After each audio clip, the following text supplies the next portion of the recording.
Finally, we have them all.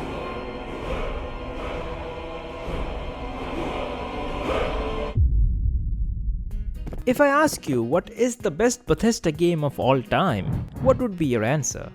Some might say it's Elder Scrolls 4 Oblivion, some might say it's Fallout 3, some OG people maybe would say it's Terminator Future Shock, some might even say it's Starfield, which is, well, good for you, I guess. But most of the people, including me, would say it's Elder Scrolls 5 Skyrim, and there's a reason for that. POV. It's 2011 and you have finally bought Skyrim.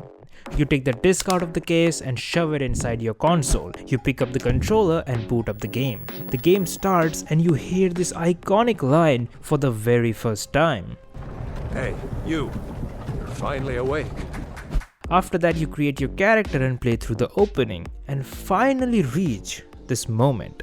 In this very moment, the entire world is open right in front of you. You can feel the environment, the sounds of the nature. You see the dragon fly by, you see the mountains in the distance, and at this very moment, you are free. Free to go wherever you want and do whatever you want. From here on out, you start playing as you like. Go through the story quests, do some side quests, try to fight some giants and fly into the sky, do some exploration and get lost in the open world, and just have fun. And after that, the next day you go to your school or college or whatever you are doing back then and meet up with your friends. And then you share your experiences with this game. And soon you'll realize that whatever experience you had with this game is totally different from everyone else. Everyone has a unique experience and a different story to tell from this exact same game. Someone probably started the game and chose a different character and a totally different playstyle. Someone started the game and never did a single fucking quest. They just picked a direction and started walking. Someone probably finished the main story in one day. Someone's like, hey, I found this really cool looking underground city in this game. And you're like, what? There's an underground city? What are you talking about? Everyone had a unique experience and a different story to tell. Back in the day, Skyrim was really special. Nowadays, a lot of people believe that Skyrim was never good to begin with, or that it was always a bad game. Nowadays, it has also become a trend to hate on Bethesda. Don't know why. Oh my god. Oh, that's pretty bad. But back in the day, Skyrim did something really amazing. It created unique experiences among the players and people loved it.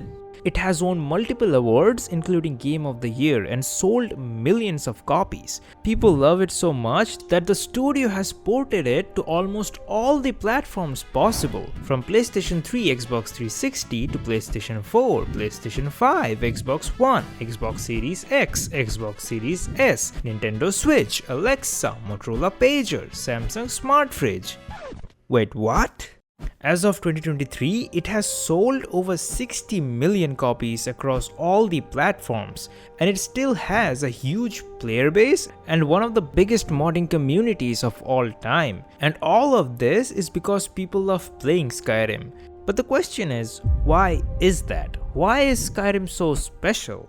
There are so many other open world games with better graphics than Skyrim, has bigger world than Skyrim, has better gameplay than Skyrim. Then why do people always keep coming back to this game? Why do people call it a masterpiece? Well, to understand that, we have to go to the very beginning, where it all started. Back in the cart.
Skyrim's story opens in a cart where you wake up and hear this iconic line.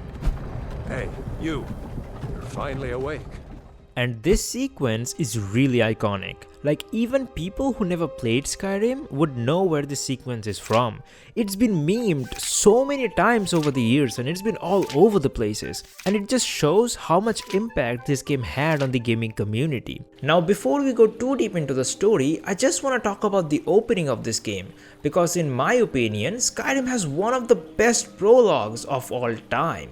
It starts when your character wakes up in the cart, and at this very moment, you have no idea where you are or who your character is. All you know is that you got caught while trying to cross the border. Your character could be anyone, and that's totally up to you on who you want your character to be. Maybe your character was a warrior, maybe he was a thief, maybe he is Batman. I'm Batman. Or maybe he's a drug dealer. Someone cooked here. That's totally up to your imagination. Now from here on out, the game tries to give you a general idea on the political situations of Skyrim. Now I'm not gonna go too deep into this because I don't want to bore you guys, but let me just give you a basic idea. So there's a civil war going on in Skyrim between the Imperials and the Stormcloaks. Now with you on the cart is Ulfric Stormcloak, who is the leader of the Stormcloak Rebellion. And the Imperials are the ones that captured you guys. The Imperials are taking you guys to Helgen where you guys will be executed. And the game gives you all this information in a really well constructed way. The game uses every moment to give you some new information.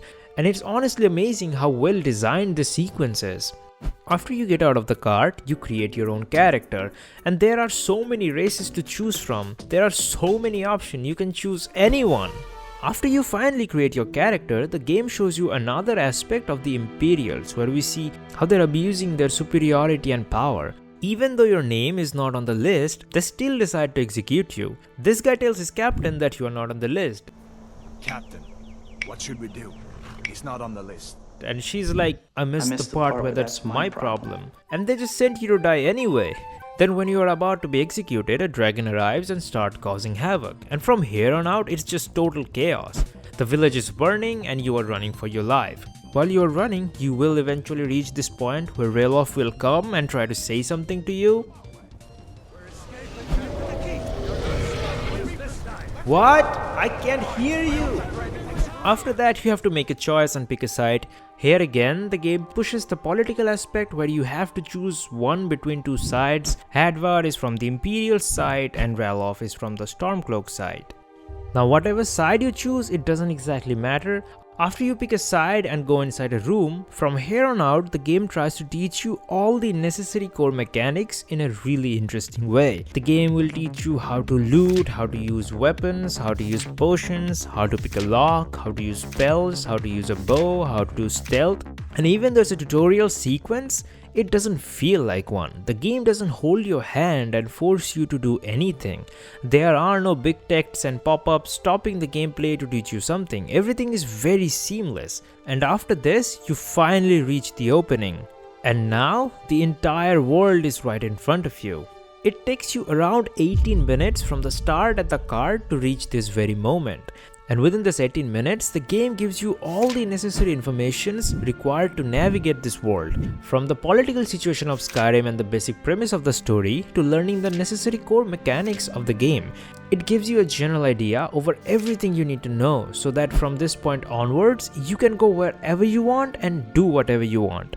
The prologue of the story is really well constructed and really well designed. This opening sequence alone is also really amazing. You fight your way through the cave, you fight with spiders, you fight with a bear, and after that you finally get out of the cave and see this huge world right in front of you, all open for you to explore. There's a dragon flying above your head, you see mountains in the distance, you hear the beautiful background music, you hear the sounds of the nature, you hear birds in the forest, you hear a river flowing nearby. This moment is really breathtaking. It creates a feeling that I cannot even explain with words. There are very few games that has managed to mimic this kind of feeling. For example, in Elden Ring, when you open the gate and see Limgrave for the very first time, it is a really breathtaking moment. Or in Breath of the Wild, when you run towards the edge of the cliff and see the entire Hyrule right in front of you. These moments create a really unique feeling that I can't quite explain with words. You have to experience these moments yourself to understand this feeling. Now from here you have to go to Riverwood if you want to follow the main story. The basic premise of the story is that dragons are suddenly coming back in Skyrim and nobody knows how or why, and your job is to figure out where they're coming from and stop them. That's basically the main story. Now Skyrim does not have the best main storyline. The main quests are mostly really shallow, doesn't have good writing, doesn't have diverse dialogue options, a lot of the main quests are mostly fetch quests, and let's just say they did not age very well. Now you might ask that then why am I even talking about the main story? I just claimed a few moments ago that Skyrim is a masterpiece, and if the story is not the best part of Skyrim, then why am I even discussing about it? You see, it's not that simple. Even though the story is not the best part of Skyrim, it still has a lot of amazing and memorable moments. Like for example, when you first time defeat a dragon and absorb its soul and learn to shout. It was epic. Or when you go to retrieve the ancient horn just to find out that someone took it before you. Or when you're trying to find the Elder Scrolls and enter Blackreach for the first time. Or when you solve this puzzle for the first time not knowing what the f you're supposed to do. You just press random buttons and the puzzle solves itself. Or when you trap a f***ing dragon and then fly the dragon. Or when you enter Sovngarde for the first time. There are so many moments in the main storyline that made this game so memorable. Now of course these are some moments that you cannot recreate. You cannot enjoy them once again if you go through the main story, because second time you will know what's gonna happen. But when you did it the first time, it was really memorable. To see these things happen, it was really fun. And those memories are also a reason why Skyrim is so memorable today. The game also introduces us to a bunch of characters, which again are not that deep or interesting, but are kinda memorable, like Ralof, one of the Stormcloaks, Nazim, a fucking asshole. Do you get to the Cloud District very often? Oh, what am I saying? Of course you don't. I need a home. Hey, watch it! Delphine, member of the Blades, Jarl Balgraf, leader of the Whiterun, Esbern, a dumb idiot. I mean, what the fuck is he doing? The both leaders of Civil War, Ulfric and Tullius. None of them had that deep of a character or anything, but they're still kinda memorable. And finally, one of my favorite characters in the entire game, Parthenax. This guy is filled with wisdom. Like when he says this iconic line, What is better, to be born good or to overcome your evil nature through great effort? wisdom. And then this bitch has the audacity to ask me to go kill Parthenax. We have nothing to talk about until Parthenax is dead. You serious? On a surface level, the story and the characters might seem really shallow, because they kinda are. But the well-crafted prologue, amazing and memorable moments throughout the story, and also the shallow characters, all of this together has a huge impact on why Skyrim is so memorable today. But do you know what the funny thing is? That whenever somebody comes back to replay Skyrim or creates a new character to play all over again, they don't even bother with the main story. Even I myself, whenever I start a new character, I don't care about the main story, because there's so much to do other than the main storyline. So many quest lines to complete, so many guilds to join, so many side quests to find, so many caves to discover, and so much to explore. Because a big part of our games is personal discovery. What do you find over the next hill? What's going to be in this building? That mountain is not just a backdrop. You can walk all the way to the top of that mountain. Where the choices are yours. Where you'll decide what happens. What are you going to sacrifice to survive? You're going to be a good person, or you're going to be a bad person? You'll decide the heroes, and you'll decide the villains. With Skyrim, all new technology, and bringing dragons on the screen. Once we get out of the vault, what do we do? Whatever you want. You'll be who you want, exploring a huge world. There are lots of different towns you can visit and quests you can do, and doing quests, experiencing a story, and leveling up, and feel great no matter how you played it.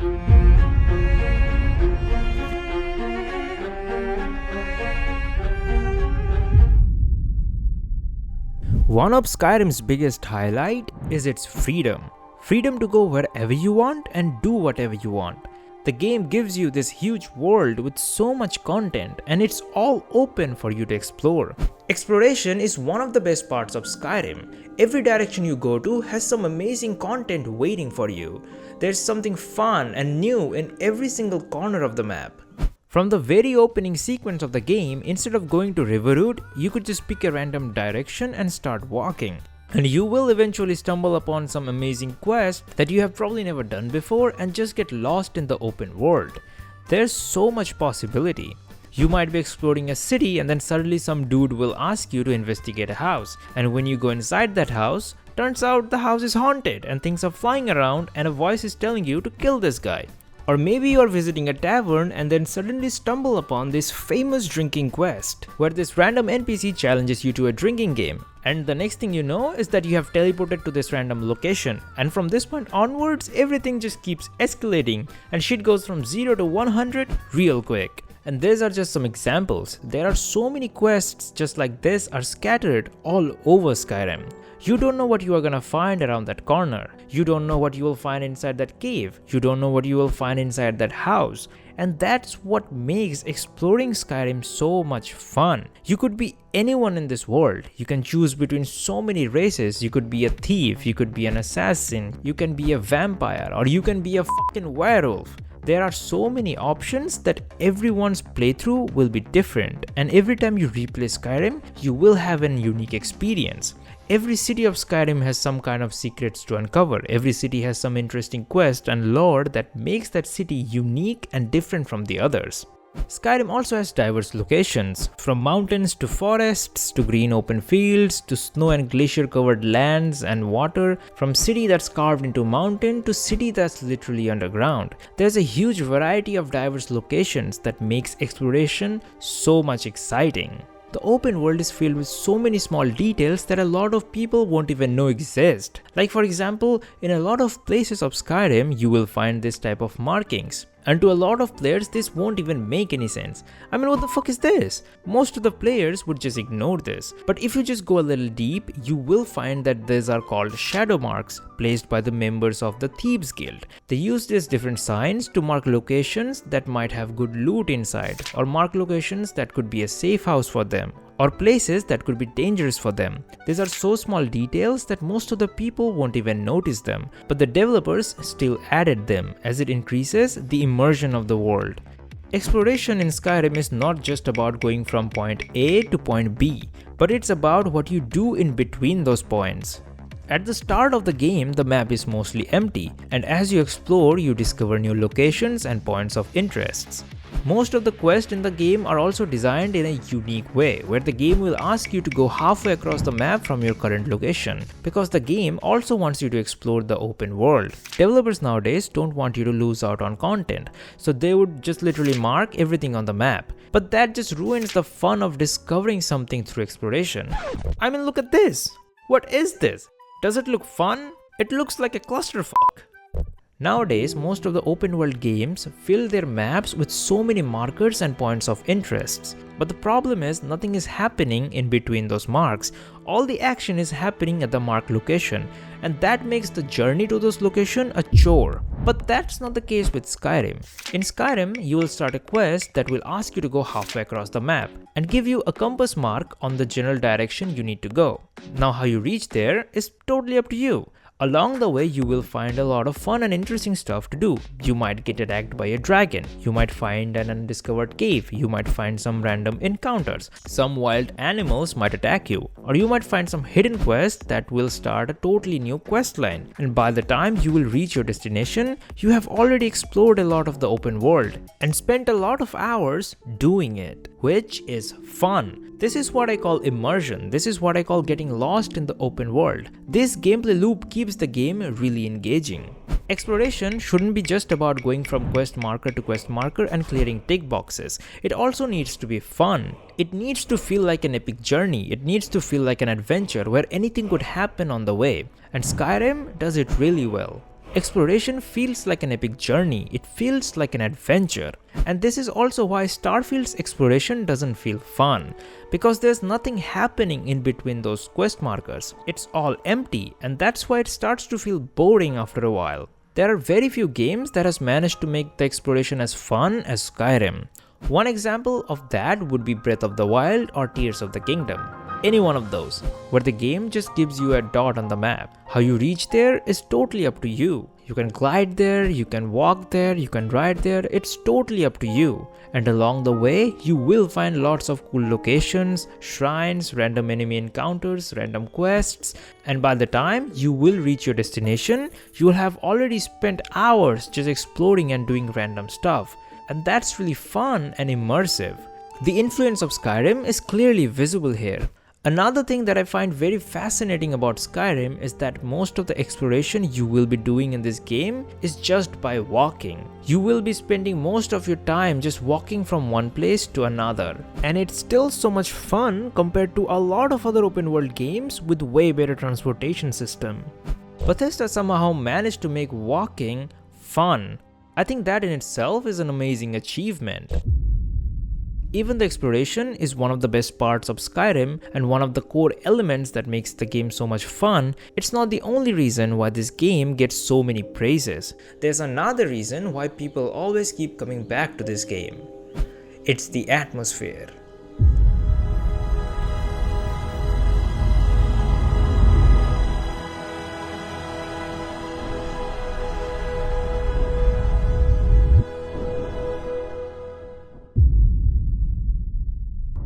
What is atmosphere and why is it so important in a video game? You see, atmosphere is not just one element of a game, but it's a combination of multiple elements. It's the visuals, the art style, the music, the ambience, the environments, the tone, the setting, and the overall vibe. All of this together combined in a harmony creates the atmosphere of a video game. And Skyrim is one of the most atmospheric games of all time. When we talk about Skyrim's graphics, I see a lot of people say that Skyrim's graphics are shit, that it did not age well and it doesn't look beautiful. But I don't agree with them. You see, when people say Skyrim's graphic doesn't look good, they're mostly comparing Skyrim's graphics to realism. And that's the thing, Skyrim's graphic was never meant to be realistic, it was always artistic. And yes, if you compare Skyrim's graphic to any realistic looking game like Red Dead Redemption 2 or The Last of Us 2, then Skyrim's graphics will suck. It's like comparing Breath of the Wild's graphic to Red Dead Redemption and saying Breath of the Wild has bad graphics. But that's not a fair comparison. Both of these games have a very unique art style. Games like Red Dead Redemption, Last of Us 2 or Alan Wake 2 try to reach for realism with their graphics. When we play Red Dead Redemption, it looks realistic. When we play Last of Us 2, it looks realistic. When we play Alan Wake 2, we can't see anything because it's so fucking dark. I mean seriously, the game is really dark. But when there is light, it looks very realistic. I mean, jokes aside, the game has really good graphics. But when we talk about Zelda or Elden Ring or Skyrim, these games are not trying to reach for realism with their graphics. All of these games has a unique art style. Elden Ring's graphics doesn't look realistic, but that doesn't mean it looks bad. It's actually fucking beautiful. Same goes for Breath of the Wild and Skyrim. And because these games have a unique art style, it also makes the graphics of these games really timeless. You could pick up these games 10 years in the future and it would still look really beautiful. You just need a different perspective. Skyrim still looks amazing. Exploring the forests, exploring the cities and villages, the snowy mountains, the way sunlight comes through the trees, or looking at the night sky, looking at the rivers, the mountains in the distance, everything looks really beautiful. Every single frame of this game feels like an art. You could just randomly take a screenshot of a scene and put it in a museum, and people would think it's an amazing painting, painted by some amazing painter with a thick mustache. Or maybe not a thick mustache. And exploring these beautiful environments feel even better because of the amazing music by Jeremy Soule. I mean seriously, the music in this game is pure perfection. It's beautiful and has such a vibe. You will be exploring the world and then the music would just start playing in the background and it would just hit so hard.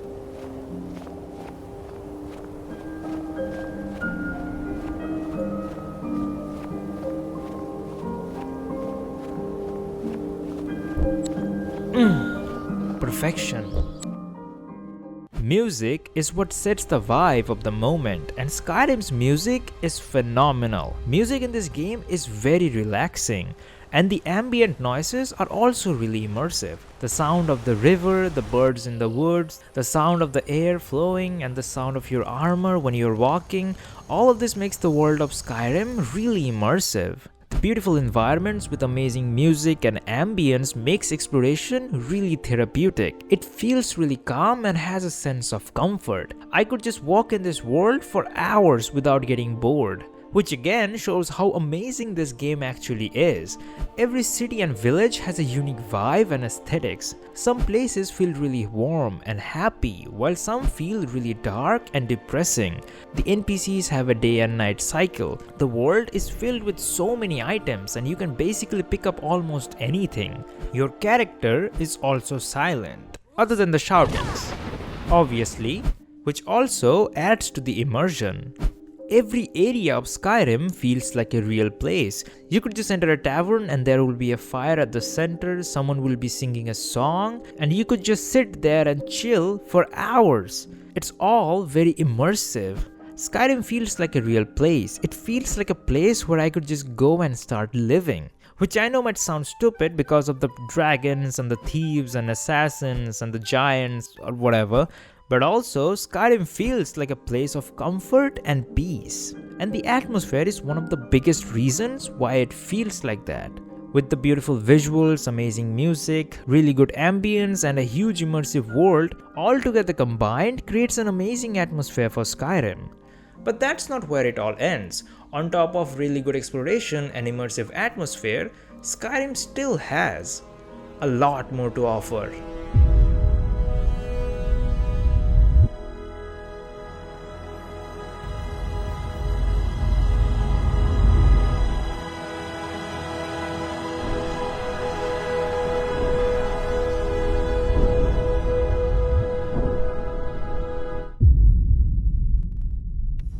Skyrim is filled with lots of content. Every direction you go has content waiting for you. Every area of the map has some kind of unique quests or some dungeons or some random events. There's always so much to do. You can literally avoid the main quest and start doing whatever you want. The game has over 150 dungeons and over 250 quests to do. The game has like so many factions and guilds to join.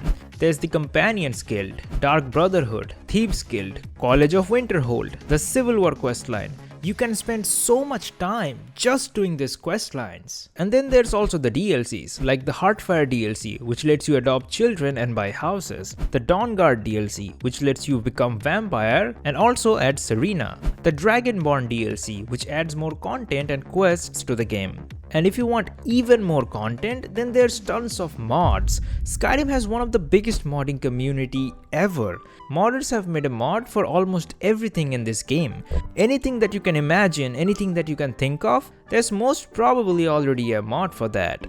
There are mods that add new contents to the game, like Project AHO, Forgotten Dungeons, Forgotten City, just to name a few. You can also use mods to modify the game as you like. You can add realistic graphics, you can change the combat style, you can change the UI style, you can make dragons look like Thomas the Tank Engine. You can literally change the game to look like fucking Mario. There's so much possibility with mods, and all of this adds to the replay value of this game.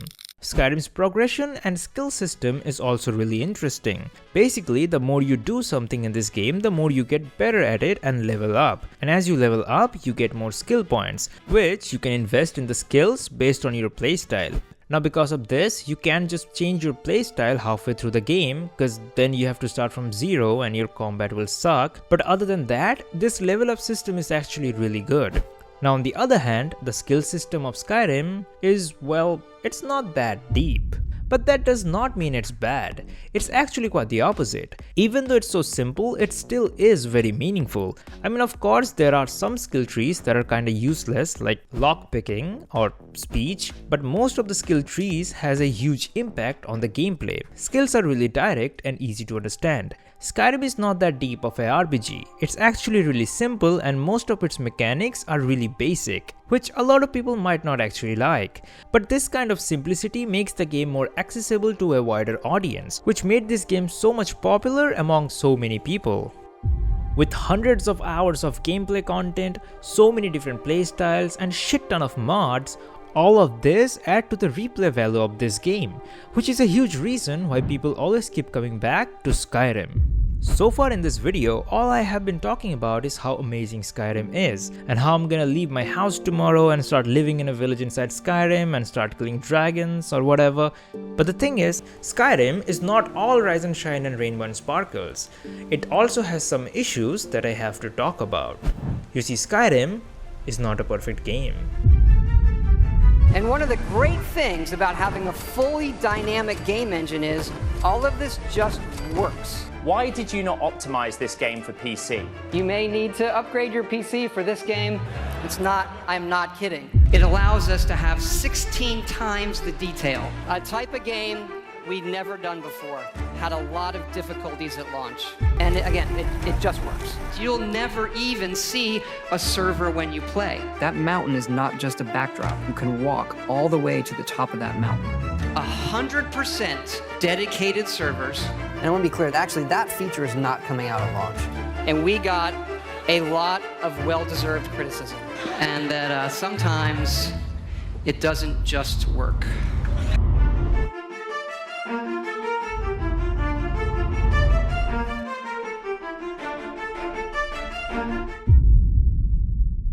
Even though Skyrim has a lot of amazing things going on, it also has a lot of issues that I have to talk about. Let's start with its combat. Yeah, it sucks.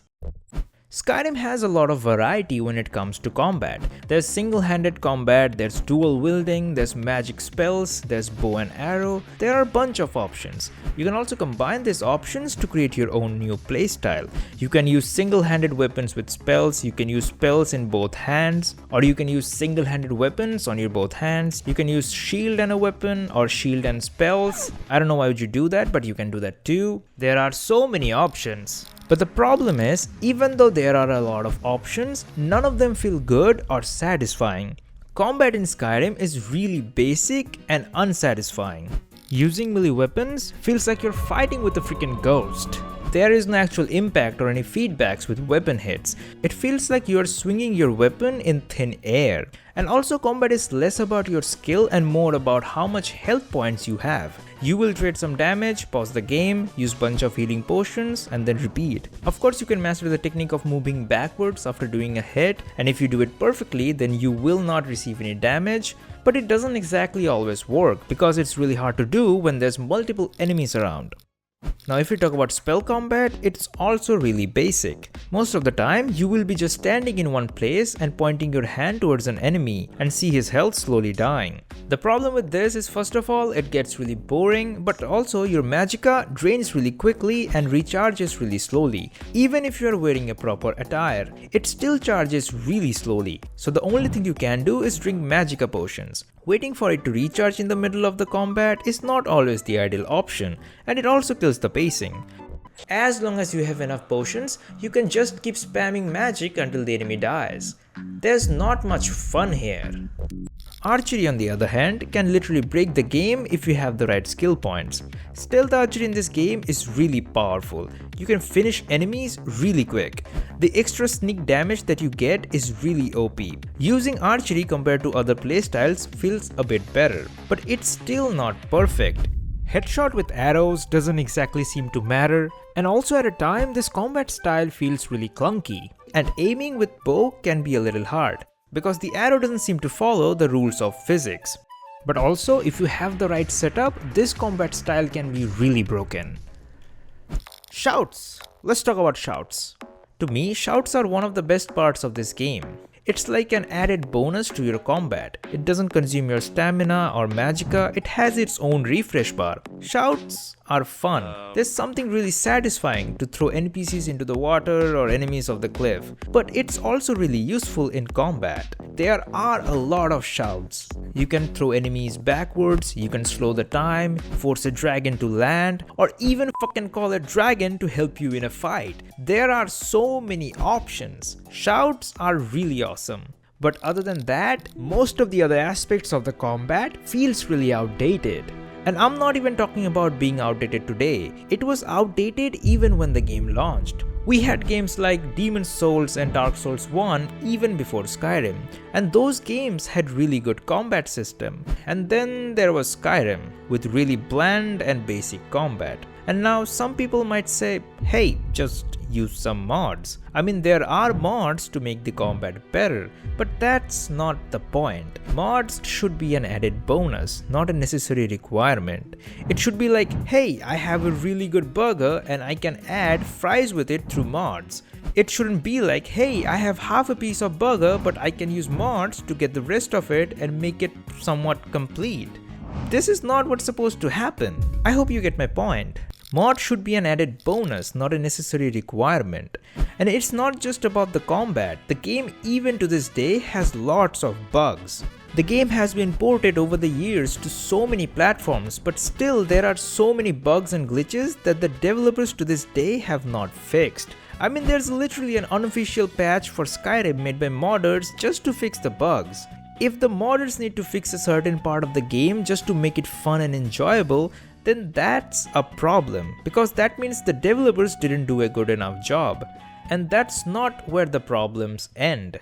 A lot of the questlines in this game, including the main story, has really bad writing. Skyrim is supposed to be a role-playing game, but it doesn't even provide you with diverse dialogue option. Most of the characters in this game doesn't have any characteristics, most of them are really shallow and boring. And can we talk about Draugr dungeons? There are so many of them and all of them feel kinda same. It feels really repetitive. Most of the questlines on surface might seem really immersive, but if you go just a little deeper, the entire immersion slowly starts breaking. Let me give you an example. There's a side quest in this game called Blood on the Eyes. It starts something like this. So in Windhelm, there's a murderer killing people at night. I see a dead body in the graveyard and decide to solve this case. And from here on out, I do a bunch of stuff. I question all the suspects, but that doesn't lead to anywhere. Then I see this huge blood trail and start following it, which leads me to this empty house. Inside, I find some pieces of paper talking about the killer and a piece of amulet. Later, we will meet this lady who is also looking for the killer. So I take her back to the empty house to look for more clues. And then I find this secret doorway to a room. Inside that room, there's some necromancy shit going on, and I also find this journal. Now the lady tells me that the killer could be Unported, who is the court mage, because there are rumors that he is a necromancer. Now before I go and take him in, I went to Calixto, because he has some special knowledge about the amulet which I found inside that empty house. He tells me that the amulet belonged to a court mage, which again could be Unported. So now all the clues that I found, all of them suggested that Unported is the killer. So I go and take him in. Quest complete, problem solved. But that's not where it actually ends, because after a few days, there's another murder in the city and the quest gets reactivated. So this time, to catch the killer red-handed, I started sneaking around the city at night, and finally I managed to stop him. Turns out it was the Calixto guy from earlier, and after stopping him, the quest finally gets completed. Now on surface, it was a really interesting quest. There was a mystery, it had a twist, and overall it was really good. But if you go just a little deep, everything breaks. For example, at the beginning of the quest, there's a literal huge blood trail leading to the murderer's house, but no one decides to follow the trail, or the fact that the killer literally kills out in the open, in public. There's a guard literally standing behind him, but no one can see anything. There are so many plot holes that if you just use a little bit of common sense and go a little deeper, everything breaks. And it's not even just this questline, there are so many questlines with the same problem. All of this just ruins the immersion. So now the big question is, if this game has this many flaws, then why people love it? Why people keep coming back to it? And why do they call it a masterpiece?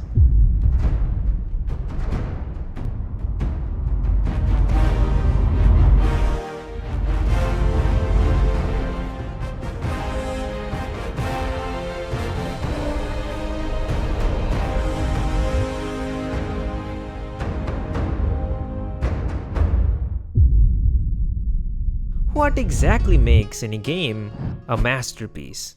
You see, masterpiece is not just about being a perfect game. Perfection doesn't make any game a masterpiece. You could have the best looking game with amazing graphics, a really good story with really interesting characters, really fun gameplay. It might get really good ratings all across the board and everyone might call it an amazing game. But it will still not be considered as a masterpiece. Having a game that looks great on paper, that ticks all the boxes of a perfect open world game, and also having really good ratings doesn't make any game a masterpiece. Did I just do that? I did not just do that. I just moved shit with my mind. No! God, please, no! No! Now of course there are no set in stone rules on what would make any game a masterpiece, but over the years we can see a common pattern on most of the games that are considered a masterpiece. All of these games has one common element, and that is the impact these games had on the audience. These games did something very special or something very unique that left a huge impact on the audience. Your game might not have the best graphics or the best gameplay or best writing, but it needs to have one aspect that it does really fucking well. Like when you talk about The Last of Us, it might not have the best gameplay mechanics, but it had an amazing story, which left a huge impact not only on the audience but also the entire gaming industry. It revolutionized the way on how stories can be told in a video game. It re-sparked the conversation on are video games a form of art. That's how impactful this game was. Or if we talk about Dark Souls 1, it changed the way how difficulties were handled in a video game.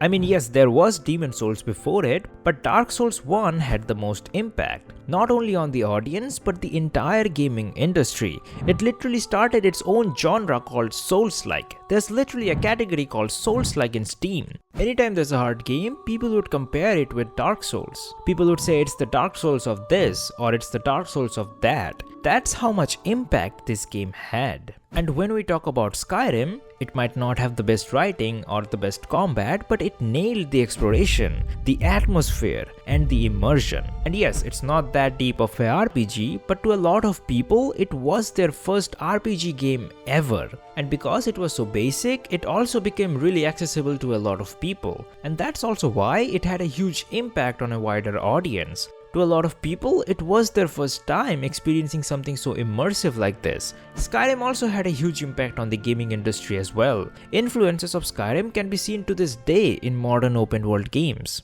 Skyrim created a unique experience, and that's why people always keep coming back to it.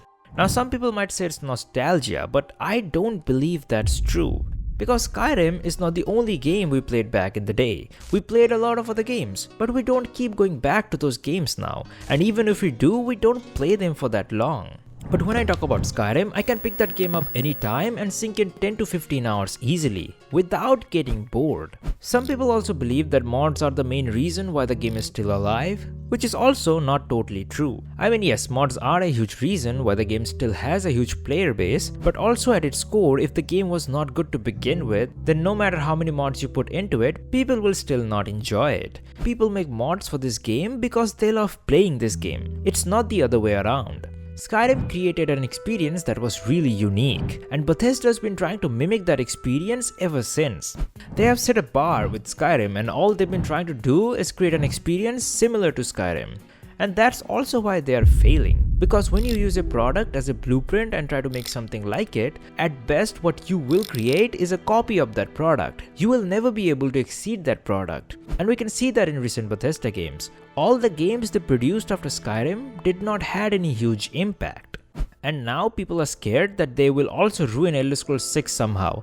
But to be honest, I still have some hope on Bethesda. Even though I am skeptical because of all the recent events, I still hold some hope that Todd will make this game right. Because this is also their last hope. If they fuck up Elder Scrolls 6, then I don't think anyone's gonna care about Bethesda anymore. And honestly, I don't care if it's not a perfect game. I don't care if it does not have the best graphics or if it does not have amazing facial animations. All I care about is the immersion, the exploration, and the pure fun. If Elder Scrolls 6 can nail that, I will be more than happy. Because that's also what made Skyrim amazing. Skyrim is not a masterpiece because it's a perfect game. It's a masterpiece because even though it's imperfect, people still love playing it. And people would choose Skyrim any day over one of those perfect looking open world games. Because even though Skyrim is imperfect, it still managed to create an experience that even those perfect looking open world games can never create. And that's why Skyrim still is and always will be a masterpiece. And in future, when the next Elder Scrolls game will release, I would want that as an imperfect masterpiece rather than just another perfect looking open world game. So most of my schooling was still, how do I make games? How do I play games? I was the kid, I was writing games when I was, 12, whatever. And the other kids in the block would say, I'm gonna play quarterback for the Cowboys. And I'd be like, I'm gonna make video games and everyone's gonna play them. A lot of people, I think that video games are, purely kids, so it's like a toy. So, why would you put that much effort into something that's a toy? What is special about creating games? I see games as a creator as the ultimate combination of art and technology. Well, I remember I was going through San Fran Airport and the TSA guy goes, "You're in the chess club." Yes, I was in the chess club. What? It's like, Todd Howard, you're in the chess club. This is the golden age of gaming. Great games are played, not made. Great games are played, not made. You have to play your own game a ton. So I drove to their office and told them I'd love to work here one day. I want to make games and you should hire me. This is an excellent reason. And eventually they did. And I've been driving to that same office for 23 years. Again, do something great. Make the player proud when he's playing your game. Make yourself proud that you made it. Make your player proud that he bought it. I can already see the comments, people saying you've been running computers out of memory for 40 years now, but that's an easy comment, everybody. You can do better. She hugged me and said, "This game better be really good." Thanks. All late nights, deep into the mornings the last 2 weeks, but looks good, looks good. For what I've given to the industry, when the truth is, it has given me so much more. Thank you. Keep telling us what you love, what you'd like to see us do better. It makes it all worthwhile to have people say, that's great, I want it, keep going, so. Thank you again, everybody, for your support, but really, even more so, I want to thank everybody for believing in us. Thank you.